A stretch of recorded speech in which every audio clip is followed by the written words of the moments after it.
Dans un continuum de temps où quand on arrête d'apprendre, on est mort. Quand on arrête d'évoluer, on est foutu. Parce que ça bouge tellement vite autour de nous. Aujourd'hui, les fossoyeurs de la presse à papa, c'est la presse à papa elle-même en fait. Les journalistes pure players ne sont pas les fossoyeurs, puisque tout d'abord ils n'ont pas montré qu'il y avait un modèle, un business model qui était viable, en tout cas à ma connaissance. Donc simplement, le journalisme tel qu'on le connaît, s'il ne se renouvelle pas en permanence, eh ben, il va mourir.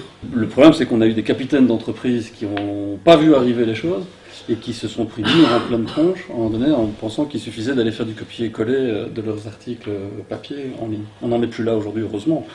Mais les acteurs comme Facebook ou comme Google qui phagocytent la pub, c'est un modèle d'affaires qui est basé sur le volume. Et faire du volume, ça nécessite une force de frappe et une force de travail incroyable pour faire du volume, pour réussir à en vivre aujourd'hui. Mais il y a des modèles qui existent aujourd'hui, hybrides, où on peut aller chercher des petites briques de ce qu'on aime bien, la Startup Nation étant le bullshit absolu, mais il y a quand même des bonnes choses à aller rechercher dans les méthodes qui sont là derrière, pour tester et mesurer ce qu'une audience en particulier de niche peut aimer. Et c'est là où la mise en projet est intéressante en fait. Mais il faut cette curiosité-là pour en donner, aller voir sous le capot comment ça fonctionne et comment on met les machines au service des humains et comment les journalistes peuvent apporter des choses que les machines ne peuvent pas encore apporter aujourd'hui. Il y a des robots aujourd'hui qui écrivent 20 000 articles, c'est une université aux États-Unis qui a fait ça la semaine dernière, ils ont sorti 20 000 articles de sport qui factuellement sont absolument corrects et qui commencent même à faire preuve d'empathie.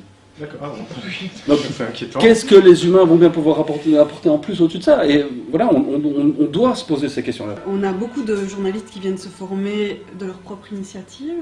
On a aussi des collaborations, enfin des conventions avec les entreprises médiatiques. Et donc maintenant, les médias commencent aussi à se dire oui, ce serait intéressant qu'on envoie plusieurs journalistes se former d'un coup, ou bien faire venir les formateurs chez nous pour former un maximum de gens et donc commencer, ou accélérer cette transition et cette prise de conscience et cette prise en main des nouvelles technologies.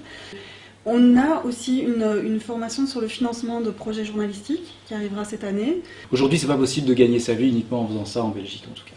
Donc si je veux le faire et gagner ma vie en ne faisant que ça, il faut soit que j'augmente sensiblement l'échelle, soit que, je ne sais pas, non, enfin oui, en tout cas que ça soit supranational, ça c'est certain. Effectivement, la presse à papa, j'imagine qu'elle va finir tout doucement par s'éteindre, plus ou moins, voilà, et que des nouveaux modèles vont émerger parce qu'ils auront su faire du vrai journalisme et aller chercher les modèles émergents. On a la chance de ne pas devoir se préoccuper de la rentabilité du modèle et le Bondi Blog, c'était un petit peu pareil, ils avaient des financements publics aussi, ils ne devaient pas gagner de l'argent au travers de leurs projets. Ils rémunéraient leurs blogueurs par contre, mais on est sur vraiment deux choses très différentes, je ne sais pas si elles sont comparables point pour point.